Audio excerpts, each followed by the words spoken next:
All right, ladies and gentlemen, hello and welcome back to another episode of Future Proof, the world's first made for TV webinar series. Your host here, Eric Kavanagh. And of course, we're going to do a briefing room webinar to record this show. Open, intelligent, flexible, the modern data to value framework. This is a webinar with Looker. So let's jump right in, folks. Yours truly, Eric Kavanagh here. We'll be joined by Bruno Aziza, one of the few people in the world who gets more excited about data and analytics than I do. He's going to give us a really good presentation on 5 principles for designing really good analytics platforms and solutions. So let's dive right in here. I just found this data earlier today, and it's absolutely staggering to me. So by 2023, according to IDC, half the global economy is going to be digital in nature. Think about that. Half of the global GDP is going to be digital. Well, everything that's digital has data, right? That's what digital means. There's data about it. The interactions between these products, these digital assets, creates even more data. So what does that mean? It means there's going to be a ton of data. And you can see here, their prediction is that organizations to survive will need to be hyperspeed, hyperscaled, and hyper connected. You're going to hear those same themes come from Bruno and yours truly today.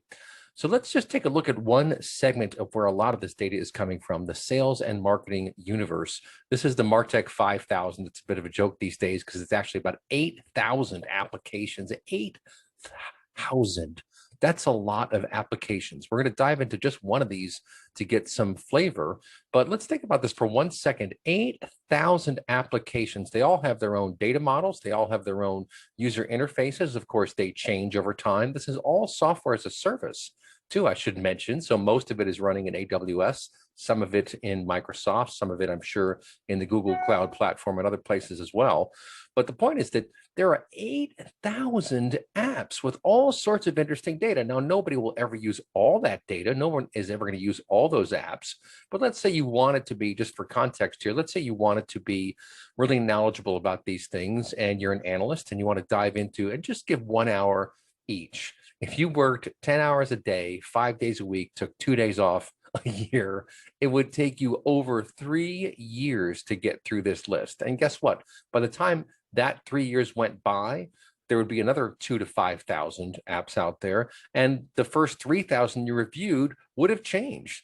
So this is a fast moving marketplace. It's a fast changing marketplace. And to be clear, you would never even try to push all of this data into an enterprise data warehouse or a cloud data warehouse these days, as is the norm.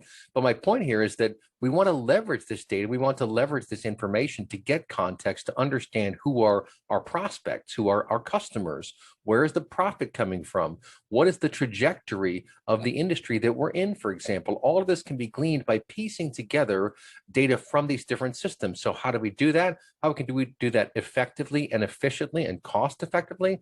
Let's talk about that today.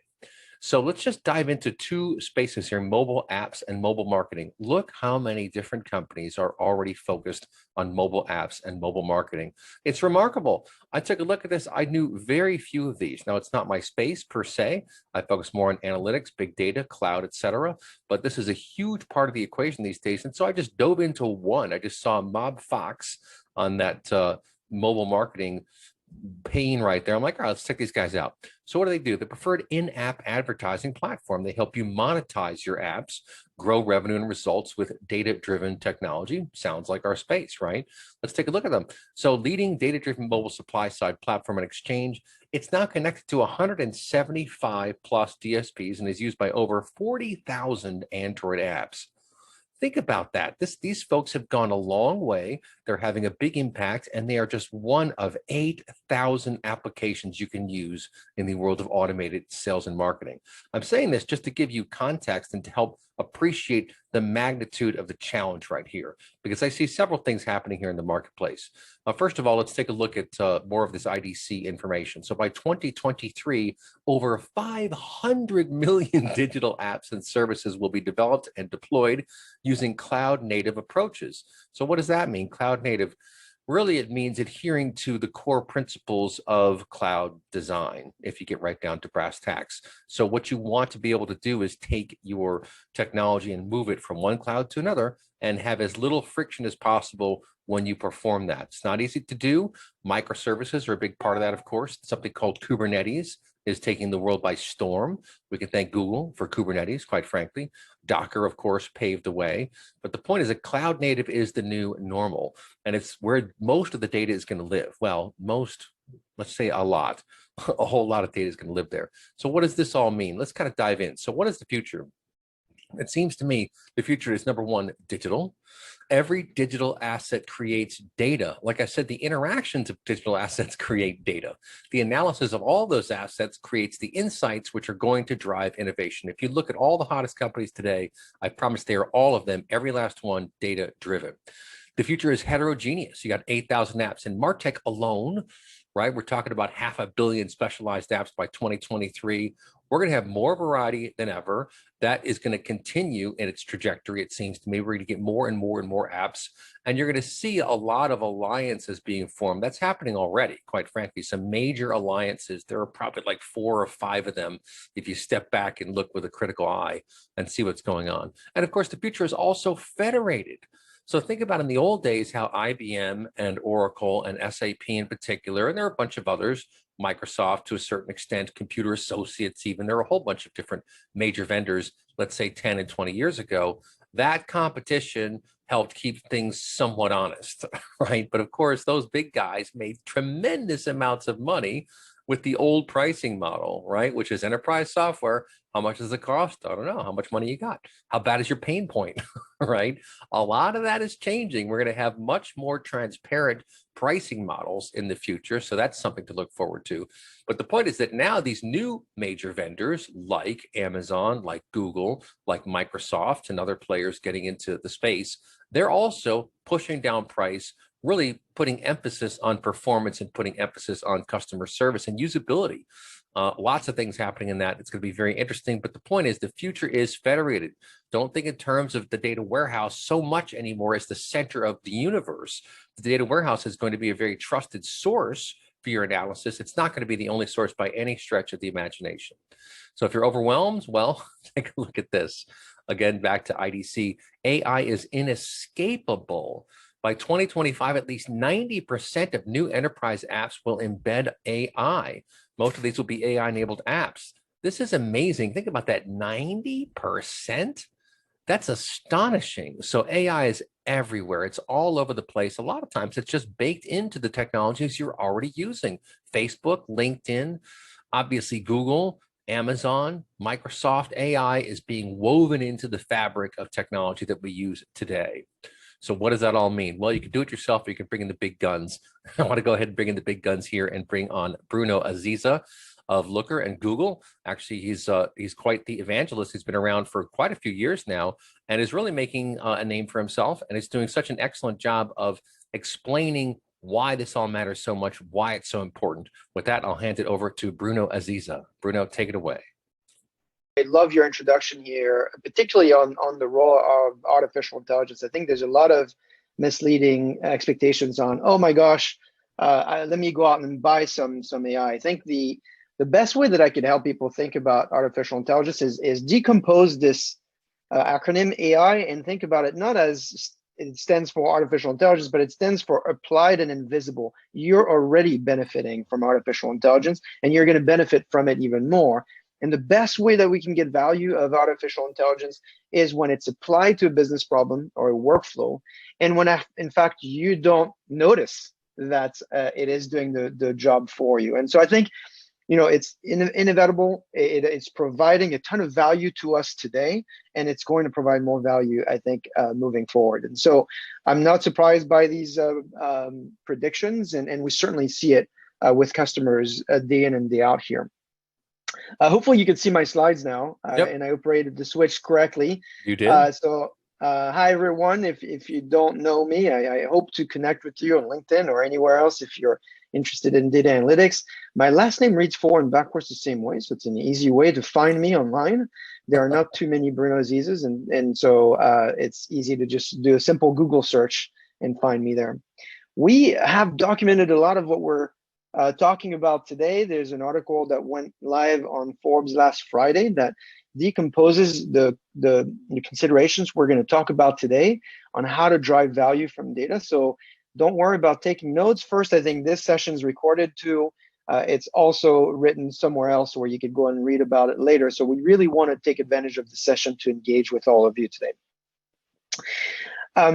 Eric, I'm just going to take it away here by first saying this session is bound to be powerful because today is a very special day. Today is May the 4th, and on May the 4th, may the 4th be with you. So hopefully this will make you smile and think about how we can together use the power of data to drive value. Because I think if you're an IT executive or a data executive or anyone working in the field of data, this is the problem you're faced with today. We have, of course, data that's growing. It's difficult to argue that there's more data today than there was yesterday, and there's going to be 10 times more data tomorrow than there is today. But if you look at what we're doing with this data, the picture is actually still fairly challenging for many. In fact, if you look at research in the market, you'll find that almost 70% of organizations are unable to connect data to value. They're unable to say that they're realizing tangible and measurable value from data. Now, if you're at an organization today, if you were trying to figure out, okay, why is this happening? There are primarily three reasons that are driving the issue of translating data into value. And the first one is the obvious one around complexity. Our data ecosystem has grown tremendously. As Eric just explained, it is constantly evolving and changing, and we're struggling with turning this information to something that's relevant, actionable, and timely for our business users. You can see here, almost 90% of analysts struggle with outdated data. The second reason for why we're having an issue is, well, there's silos of information, and the silos are not actually slowing down. There's opportunities for more silo. In fact, you might have data now across multiple clouds. You might have stacks that are optimized to give you value because they're vertically integrated, when today we're living, just like Eric was saying earlier, in a world that has expectations around open ecosystem and APIs that now get value through horizontal alignment. And so what this is creating is that 90% of employees here say that they just don't know what data to trust and what to rely on. And then finally, we just talked about this issue around artificial intelligence. It's not just the maturity of the systems that we're challenged with, but it's also the maturity of the users and the teams and the organizations we have to build in order to take advantage of artificial intelligence in an appropriate manner. In fact, 80% of the analytics that we produce today is still descriptive. When I saw this stat, I really got a little depressed, but I realized as I'm talking to organizations every day, that is very close to the reality. So if you feel like you're behind at your organization, don't worry too much about that, because the majority of people are. Luckily, I've had a ton of exposure with the people that have been able to break through that barrier. And so we'll talk a little bit about what they do to get there. There is essentially three areas where you can fix kind of these issues. The first one, this obvious one, where we talked about the complex and turning the complex into the flexible.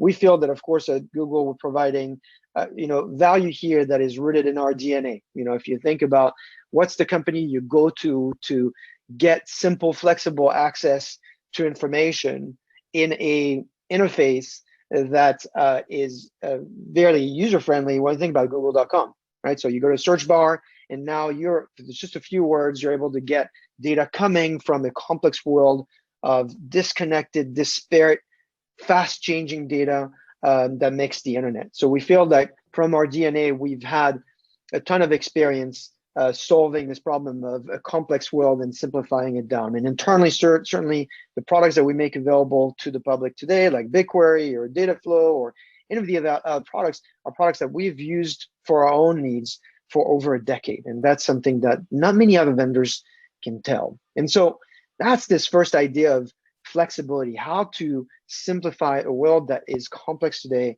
and is going to be more complex tomorrow. The second is looking for partners into your solutions that have an open philosophy to those silos. I don't think that the answer is to say, bring all your data into my magic box and forget the rest of the world.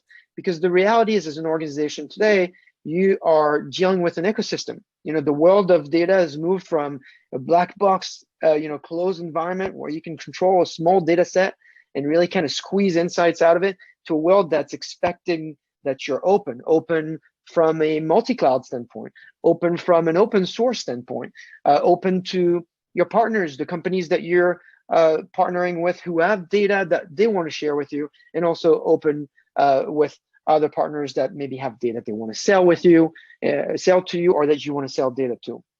And so this idea of having an ecosystem view of the data environment is really important. And I think it's something that is changing.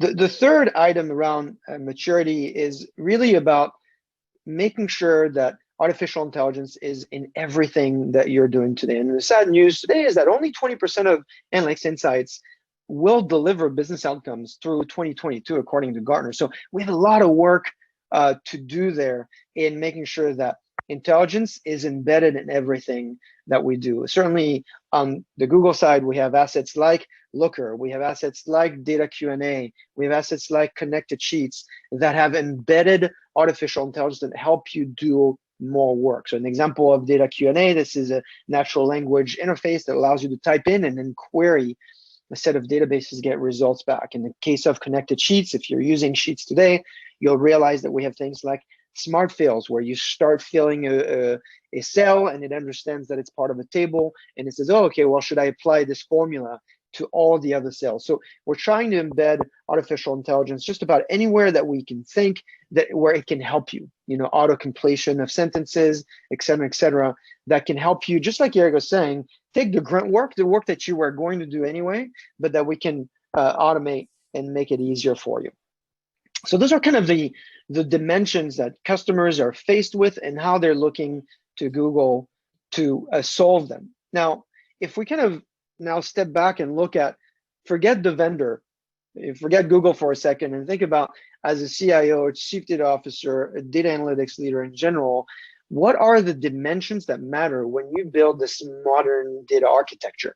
And what we found working with customers across the world is that they essentially look at 5 specific areas. And what I thought I would do here is kind of tell you what these 5 dimensions are, and then kind of go into a conversation with Eric on how do you think about these dimensions. And hopefully, as we go through this, you also have questions you want to ask about them. So there you go. The 5 dimensions are, the first S stands for speed. And here we're talking about, of course, the advent of real-time analytics, but also the pace at which you're able to ship data products and build applications. The second one is scale. We've talked a little bit about this idea that, well, you need to kind of think about a world where it's limitless, where data is grown to a capacity that your server on your premise is just not going to be able to handle it technologically and economically. And then second, it's just the beginning. You're just scratching the surface. The third S stands for simple. How do you architect systems that are open and enable you to accept changes and don't create more complexity? The fourth is around security, and certainly we'll talk a little bit about data governance there. And then finally, the final one, my favorite one, is what I call the smarts. And so it's a little bit of, how do you bake in artificial intelligence into everything that we do? So here you go. These are the 5 S's. I talked to a customer last week about these 5 concepts, and Mike Nash is his name, and he came up with a 6th one, and he said, well, what about sense? And so I said, well, that's clever, because first that would be the 6th S, so it would be the 6th Sense, which is a great movie. But second, you're right that how do we bring in human intelligence and all that? It's one thing to say, okay, artificial intelligence is going to help me automate a lot of tasks, but at some point there's also judgment. There's also the value that a human can bring to a task that has been automated for them. And so I didn't change my slides for today, but it's consideration. I want to hear from the people in the audience if they think sense should be part of this model, because I do think we need to remind the world that in some cases, you're not going to have all the data. In some cases, human judgment is critical. It's the one tool that you have. In some cases, you're going to want to have humans augment the machine. And so having this dimension, I think, is an important one. So do you want to chat through the first one, Eric? Yeah, sure. Think about how much the speed game has changed, right? I mean, what was fast 5 years ago is slow today, right? Now you've got latency issues that are just, and we had a show just the other day in which one of my guests pointed out that one of the main reasons why Facebook won over MySpace and all the other social apps at the time was the speed, because they deliver something like 80% of their content from cache. So they really focused very seriously on generating the kind of power, the computational throughput necessary to handle that magnitude of content, which is tremendous. So when things are fast, when they're snappy, people use it and they go and they go and they just run with it. I like what you said a minute ago about how AI is most powerful when you don't even notice it. It's just doing things for you. So there's speed in lots of different categories of this domain we're talking about. One of which is just getting the data in, one of which is being able to crunch the numbers quickly. And to me, that's probably the most important thing, is to be able to very quickly ask another question and a third question and a fourth question. If you have to wait minutes or, God forbid, hours between the second question and the third question, you're going to lose your train of thought. You're going to truncate that conversation with data. So to me, speed is of paramount importance. And I'm glad you put it first in your list of 5, because it really speaks to how quickly we need things. Even speed of awareness around where you are in the mall, walking around when the ad gets served to you. If you don't have infrastructure that's going to deliver that message in an extremely timely fashion, it's over. It's useless. So it's almost like that data half-life is shortening with every year that goes by. What do you think, Bruno? I'm taking notes as you're going through it, because you're reminding me a lot of questions and feedback that I got from customers. The first one is what you talked about here, this idea of speed is going to help you with the quality of the decision making itself. If you have to wait for the data to refresh, if you have data that's outdated, you are losing the train of thought and you're asking smaller questions, not because you have less data, but because the data that you're getting is starting to become irrelevant and you can't really remember what you're asking, or it's too late, so you can't act on it, and so forth. The thing that's happened, I think, in the space is that we have evolved from a manufacturing chain of data, which is get the data, store it, clean it, then prepare it, and finally 2 days later you put it into a dashboard, to a world where as the data is coming in, I'm running computation on it and analyzing it on the fly, and then running a model to create a recommendation. And I'm updating that recommendation at the millisecond level. And so, for instance, for us, we have a great example of Twitter. There's a great article on VentureBeat on that, on how they're using our streaming platform to create this real-time environment, some of which serves humans, some of which serves machines that might detect issues. In gaming, that's really important. There was doing a webinar a few weeks ago with a company called Faceit that was talking about identifying bad language on the collaboration platform between gamers. You have to be able to do that in real time, and that drives the engagement of your gamers, because if they feel like there's bad language or they're being mistreated and it's not detected and eliminated, then they leave the platform.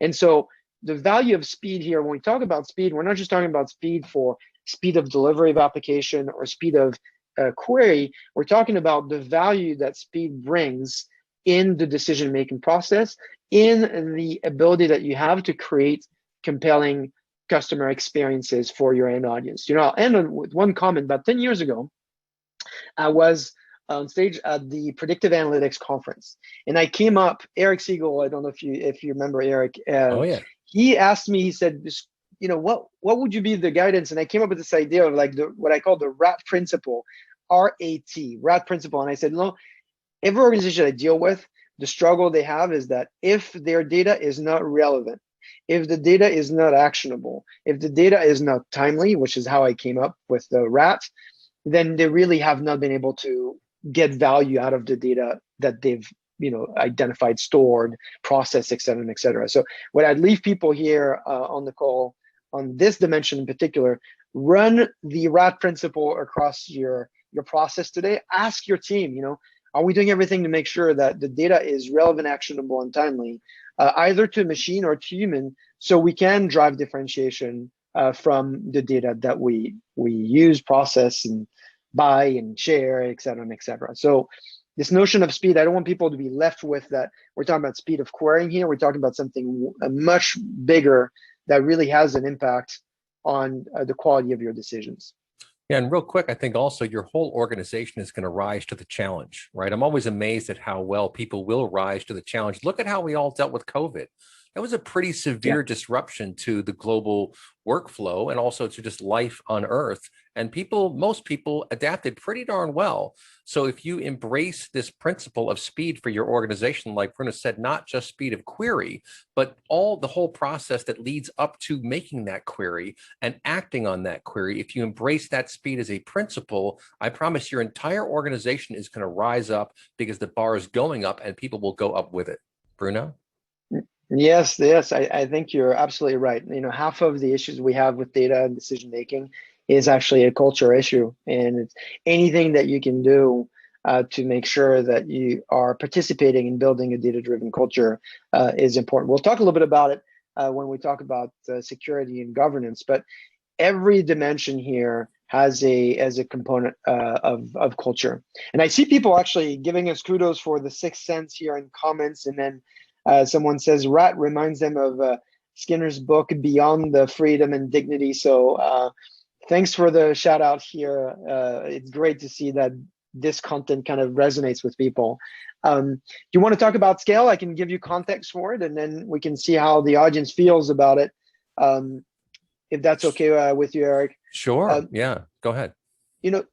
Dimension around scale, and here again, we're not talking about just the scale of the data. I think if you start with the technology problem is, of course, in the old days, the mantra, the approach to scale was, well, we know what data we want to analyze, so we will only store the data that we think is worthy to put in front of our business users. And the reality is that that was great in practice, and certainly I think was practical in the old days where we were able to deal with very small data sets and so forth. But the reality is now is, as we saw in the introduction, the data is exploding, right? So you have to change your mindset to start thinking about data more as wine, right? So, the minute you acquire it, maybe that's not the moment that this wine has the most value. Who knows? Maybe in 10 years from now, you'll be able to go back to that data and find that there's actually new insights you didn't think about asking for. And so this idea of scale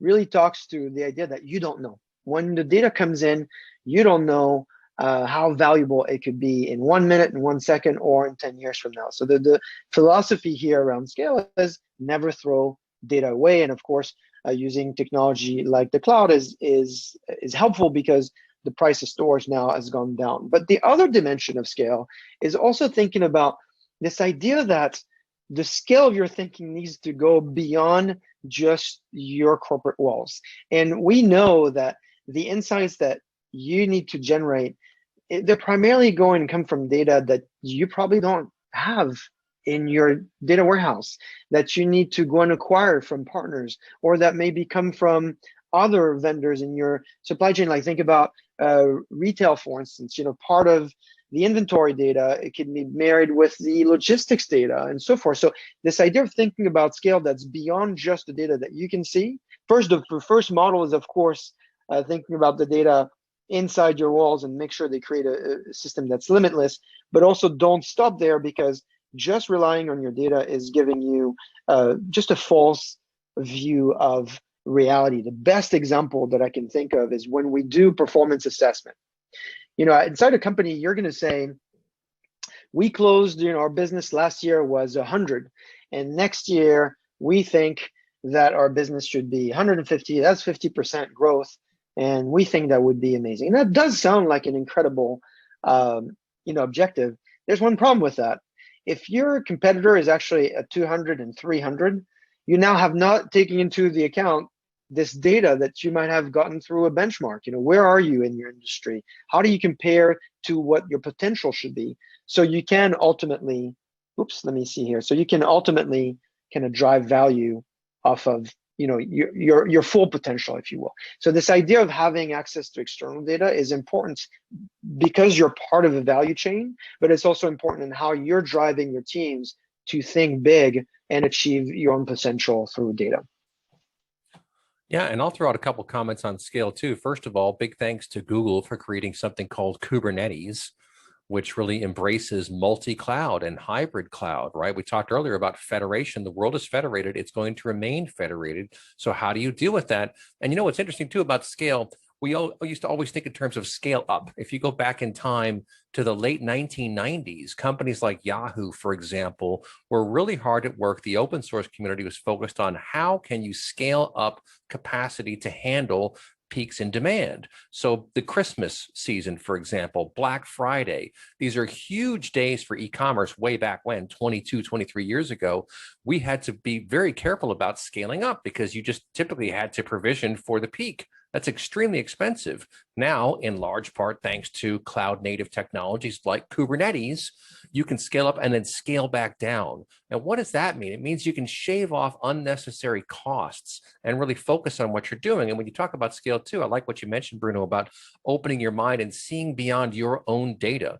We have all this alternative data that we can use now, and it's everywhere. These data exchanges are all over the place, and they're extremely valuable for a number of reasons. One, for context, but two, to kind of validate what you have. There are some engines out there where you can go and buy exhaust data from credit card companies, and they will show you, let's say if you're a restaurant, they can show you how much money you made last month.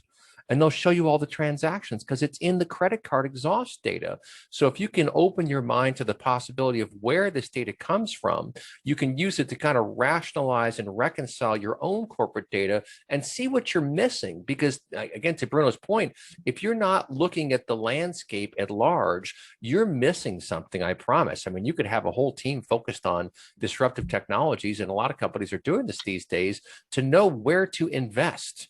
Right. And you can't even, it's almost like you can't do anything on capital expense anymore. It's all operating expenses. And that's good because the cloud is kind of cheap. You can rent stuff, see what works, and then build out from there. And the other really interesting thing I heard about scale too is that in terms of scaling out your functionality and what your company does, it's so easy now to play around with ideas. The cost of innovating, the cost of trying something is a tiny fraction of what it used to be. So that means you could try lots of different things like a skunk works and see what sticks and what doesn't. And then when you know it works, then you ramp it up. You talked about Eric Siegel, lift. That's what predictive analytics is all about, getting lift. I want to get 30% traction instead of 25, for example. Any little lift across your organization is going to make a big deal. It's going to help you scale out and scale up and stay on top, right, Bruno? Yeah, I mean, I think just to close on this topic of scale, there's two thoughts here. The first one is we have seen this. We have hundreds of public data sets available for free, by the way. So anyone, if you haven't tried this, we have the BigQuery public data set. You can just get access to data like geospatial data, environmental data, any of that data you can add to your own data, and you can do that for free using BigQuery. And we've seen amazing amount of innovation there. Just in the crisis with the COVID crisis, we've created data sets for people to use. You're able to map the situation around the infection, but now, of course, we have vaccination information. So now we can layer the vaccination information on top of the contamination information. Now start seeing and doing math and started seeing, okay, which are the regions that are getting better faster, which are the regions that are struggling, and how can we help them? So there's really this idea of scale, comes down to getting a more complete view of the world so you can actually make better decisions, actually advance the mission of your company. The other part of scale, I was talking to a chief data officer just a couple of days ago who had made this decision to centralize all data into his organization, a large organization, multinational, very distributed. And he went from a model where data was sourced in the business units to data now being centralized in the CDO office, the chief data officer office. And I thought at first, like, wow, that sounds so counterproductive to what everything we've known, because we've been talking for 10 years about the idea of self-service. And what he told me, I thought was very powerful. He said, first of all, self-service is always possible because what we decentralize is analytics. What he's talking about is centralizing data. So basically, centralized data, decentralized analytics. And he said, when you centralize data like this, when you bring all the data from all your divisions to one place, and you bring all that external data into one place, guess what happens? The quality of our models is much higher. The ability for us to experiment on larger data sets, more diverse data sets, is higher. So ultimately, you end up benefiting those business units that otherwise would have not been able to share the data. So marketing would have not been able to get any insight from sales, et cetera, et cetera. External partners would have not been able to get insights that would be internal at first. So when we think about scale, we always think, oh, should I have a better algorithm or should I have more data? Well, the answer is both. You should have more data and better algorithms, but more data is always better. And so I think anything that you can do around that for your organization, I think is a key, consideration, key attribute to getting more value out of your data scale.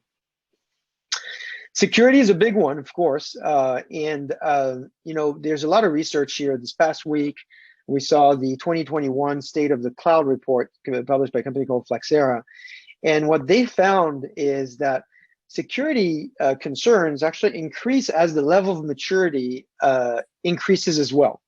And so while you might think, oh, well, these great organizations that have great practices, they've already cracked security from day one, and actually what's happening is the more data you have, the more mature you are, the more security is important. That's kind of what I called in my piece when you read it. I call it the Peter Parker principle. Peter Parker is Spider-Man, and there's this great one-liner, which I think is attributed to Spider-Man, but I actually think it's a French, it originates from French history during the Revolution, which is with great power comes great responsibility. And so it's a little bit of that when it comes to security is, don't wait for someone on your team to ask you to create a data governance program, right? The minute you start architecting for the future, tag along a data catalog, a data governance program, because I could tell you it's only going to get more complicated. The more use cases, the more data, the more users are engaged on the platform. So this concept of security and trust of the data is an important one. I want to give you kind of a cultural example, and I'd love to get your thoughts on this one, Eric. I was talking to a chief data officer a couple of days ago, again, different company now, and he was talking about how he's branded data sets. So basically, he had 3 dimensions that would allow his team to validate a data set. And the dimensions were around, well, is the data recent? Is the data validated? There's a bunch of key criteria that were unique to his organization. I can't really share the details there, but I want to encourage people here. Do you have a seal of approval on your data? Do you have a brand on your organization? When you disperse data to the organization, they know it's secure, they know it's data that they can trust. And we find that organizations that do not have that end up kind of dealing with the wild, wild west of data, where you don't really know, is this data that I should be having? Is this data that I can trust? And so having a seal of approval is typically a best practice for organizations out there. Yeah, I have to agree. And what's interesting too, Bruno, is if you think about it historically in terms of organizational structures and hierarchies, you often would have 3 separate groups who are focused on this task. You've got your security team, you've got your governance team, and you've got your compliance team. They're all tackling the same issues. So I think what we're going to see here, I think the pressure to get that right is going to force organizations to coalesce these groups and to get them talking to each other, working with each other, collaborating in real time.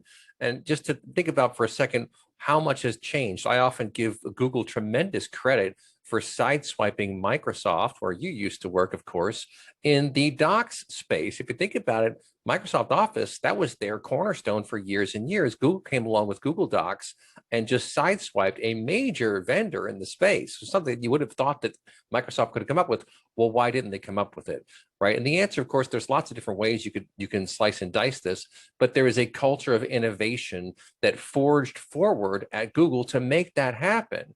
And so the reason I bring this up is to talk about collaboration. We can all collaborate now on a Google Doc, on a Slides doc, on a Sheets document, and we're all in there, and you bake in the security of the cloud, you bake in the governance. One thing I love about cloud, and where it kind of dovetails with security, both in terms of pre-event and post-event, if you will, is that all this metadata gets baked in of who logged in when, what they touched, where they went, what they did.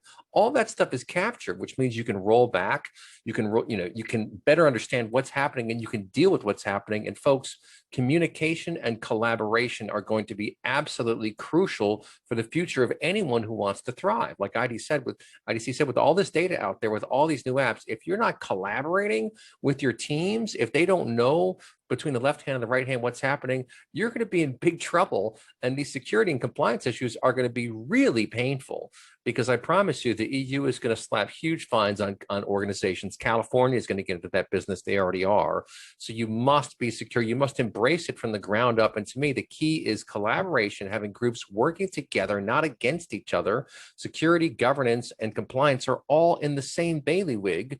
And by the way, if you embrace a philosophy of respect for your customers and for your suppliers, you're going to be on the right track, right, Bruno?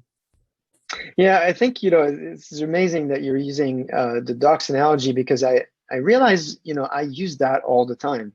And of course, there is the tremendous value of collaboration and real-time work and so forth. I mean, just yesterday I was working with my team, and we had 5 people working on the same deck. And you could see the deck advance at a speed that you could have never imagined in the past, where in the past you'd have to exchange files and who's got the latest version and so forth. And, just as you're describing it now, it also hit me that the security functionality, the retrieval functionality of the platform, just looking at a presentation, for instance, slides, I didn't have any issues deleting a slide or making a change or any of that, because I know all of that is backed up. And so if I make a mistake, I can always go back into the history, retrieve it. I can always see if, for instance, you're making a change and I'm not on the call where you're making the change. I could see it was you that made the change. Right. So it's kind of nice, because then I could say, well, okay, who made this change and why? So instead of just bothering you, I could just say, okay, now I see why. So there's also like real-time collaboration, but there's collaboration through the security functionality in a way where I can start understanding the people I'm collaborating with. And that's, extremely powerful, I think, in how we think about collaborating with data in the future. And so having platforms that embrace that, I think, is a super important consideration. So there's 2 more considerations here. This one hopefully will be obvious to everyone, is this idea of simplicity. One of the founders of general systems theory said that why make it simple when we can make it complicated? And it's true. If you're working in a technology organization or in an IT environment, you're surrounded with people that are extremely smart, and they have this amazing ability to design complex systems because they are used to solving complex issues. And so what we have noticed is that really complexity has a terrible impact on your ability to change. And the other face of simplicity is ability to adapt. And so what I want to encourage people to think about is the world, and you talked about this in the introduction, Eric, is like the world of application, because ultimately analytics ends up being an application that people use, has changed dramatically from a monolithic, closed environment to now a set of functions that are called through APIs that integrate with other services. And the more complex your own service is, the harder it's going to be for you to integrate with the ecosystem. And so there's great research on point people too. It's a Boston Consulting's group on the data and digital platform model, where they explain kind of this idea of how do you design a simple data architecture, modern simple data architecture relying on APIs, that it also is simple and modular. And what they've done is they've done research with organizations they've done this with, created 2x the value, twice as fast for half the cost. It's kind of almost unbelievable. But there is a really specific guidance on, you can look at a specific problem in your stack and devise it with the best simplicity for openness to other ecosystems, because ultimately that's the switch we're making here in this space, is going from really closed to really open, and we're making that switch quickly. And so for, I think, organizations, it's hard to take these complex monolithic closed environments to these open, simpler to work with data environments. Yeah, that's a good point. And as I think about simplicity too, we're going to have another webinar next month on the topic of embedded analytics. We did one last month on that same topic with Looker. Think about this is a trend that I see, Bruno. I'm very excited about this trend of embedding analytics for a whole variety of reasons. Number one, simplicity. People don't want to bounce from application to application to application trying to figure something out. What do they call it? Swivel chair analytics, where you're like looking over here and you go to this computer, go over here to figure something out, piece it together. What I see happening is that more and more companies are figuring out the value of infusing analytics and insights into the applications that you're already using. So if you're a supply chain person, that analytics is going to come through that application and show up on your screen so you know what to do and when. And you want to make it very simple. So the other cool thing that I think mobile has really enabled as well, and this whole generation of new UIs and user experience and interfaces, is that workflow really matters. And if you're in an app on your phone, they figured out with that very little real estate, they have to make it intuitive enough so you can figure out what to do just by looking at this tiny little screen. Well, what's cool there is it really forced us to decompose workflow and processes. If there are 87 different functions your app does, you don't need to see all 87 of them on every single screen. At any given point in the process, there are only going to be 2 or 3 or maybe 5 options. That's all you should see at that point in time. Now, that's a UI issue. It takes time to design for the UI. One of my favorite data science folks, Dr. Jeffrey Malofsky, we've had him on shows before, talks about how the functionality you build is often relatively simple compared to the work you do on the UI just to help your users navigate through what it's doing. Well, we're moving away. We'll always have dashboards. Dashboards are never going to go away, but we're quickly moving away from solely relying on sort of offline insights that you then have to manually incorporate into your business. What you want is to be able to use those insights in your workflow. So we see people going straight into the production apps that are used, but also email, for example. There are lots of different tools now that are, and even Google Mail itself, Gmail, for a while, I was noticing they were suggesting to me which emails I should follow up on. That is pretty darn clever. And I'm an AI guy, so I pay attention to this stuff. I was really impressed with what it was suggesting I pay attention to. Now, it's a moving target. It's going to keep changing. But the point is, you want it to be very simple. You want the end user to understand what the insight is and how to use it. And the better you do that, the better you deliver on that last mile, the better your entire operation is going to be, the more you're going to be data driven, right, Bruno? Absolutely. This concept of simplicity, and someone made a comment here from Einstein, and I agree, right? It's more difficult to be simple than it is to be complicated. So it's very true. I think if you think about another cultural aspect here of what we're talking about is adoption. You know, just like Eric just said it, you know, if the insights is not at a point of time where you can make the action, you know, the analytics never get really adopted by the end user. So driving simplicity and inclusion in workflows and context is important. You know, there's research on that. There's psychology research on context switching. It costs you, every time you switch to a different task, it costs you 20 minutes to get back and refocus on what you were just working. So think about these alerts you get on your phone and these emails you're getting distracted with and so forth. I just got an alert as we talked here. That costs your brain 20 minutes of having to refocus. And so the ability to which you can make it simply available in the workflow, I think is important. I think to your point too, Eric, you know, yes, dashboard are not going to disappear. What they're being augmented with is analytics that's hitting at the point of decision, at the point sometimes where it's least expected. Your example of email is a great one, right? So being able to have a model that allows me to detect, okay, this is someone that's important to your network because you interact with them. You have an email that you haven't responded to.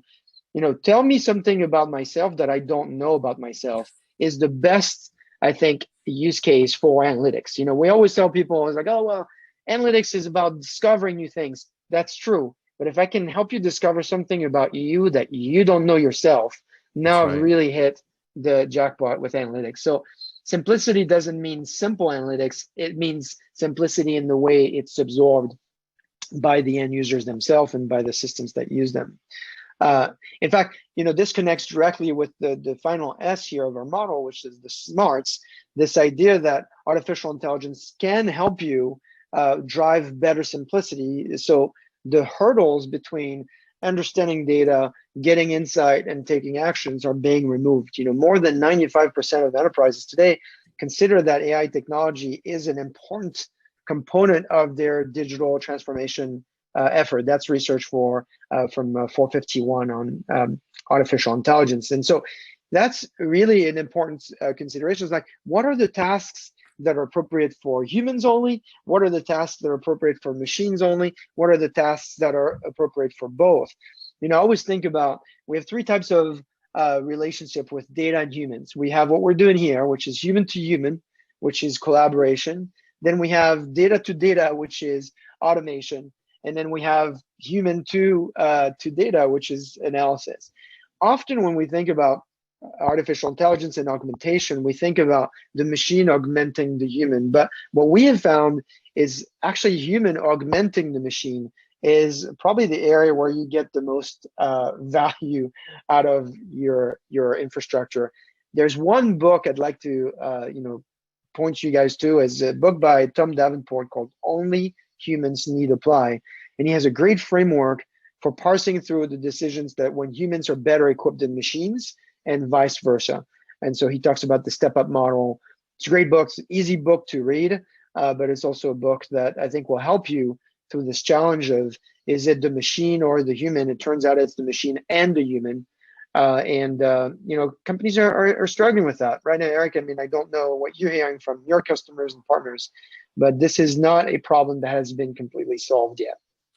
No, and I think you're right about humans augmenting machines, right? The beauty of these machine learning models is that if the humans interact with them over time, they get better and better because you have to train them, you have to improve them. And at a certain point, they do go sideways and you have to throw it out the window and start over. We saw that for sure with COVID, right? Because guess what? Human behavior changed dramatically, not overnight, but in a matter of weeks, things changed dramatically. And I was very impressed with how well people and businesses adapted to all that and used it and figured things out. And guess what, folks? Analytics drove a lot of those success stories. I've heard quite a few now of companies that took a hard look at their business. Let's say a restaurant company that did a lot of in-person business. My grandparents used to be involved in a restaurant for many years, and my mother learned that most restaurants make their money on the alcohol. That's where they get all their profit margin. And so all of a sudden, if that goes away, you have to reinvent yourself. And there were companies that took a look at their data and they saw an opportunity to maybe serve a particular segment with curbside or with delivery or with whatever else. They found ways to constrain costs and open up new revenue streams. And that's what you do in a digital world. You figure out what you can do and where you can go and how you can get things done. And so I'm very bullish on the long-term view of what's happening in our industry, because guess what? We learned a ton of lessons. I heard some advice from a consultant once, might happen twice, won't happen 3 times. Point being, you can make a mistake and make it again, but if you're paying attention, you're probably not going to make it a 3rd time. And so I think we're all learning from this. And I will say we got a whole bunch of questions here and not a lot of time. So I just wanted to tackle a couple of them and see what your thoughts are, Bruno. But one of the questions comes here. It says, how does Google tackle the challenge of vertical stacks that cannot be easily linked? For example, they have different data models, do not allow the stacks to be compared to each other. Well, this is why I talked about federation at the outset. And what always impressed me about Looker from the very beginning is they came out and they created a meta language that could absorb different kinds of SQL. And so now through Looker, you can peer into all these different databases. Like, I can't know what the number is right now. It's in the teens, I think, or maybe 20 plus different database sources you could tap into. And that number is going to be rising. There's a whole bunch of cool innovation happening in the open source space with Iceberg, for example, Apache Iceberg, being able to tap into those kinds of environments. So the point is, you can do that virtually with a good semantic layer if you can see into these different environments, right, Bruno? That's right. So it's a great question because I think it hits to the core of what we believe in, right? We believe in a world that is open and is always going to be open, because the dream of saying that all the data that you need is going to be inside your walls in your secret box, that we know that's not possible.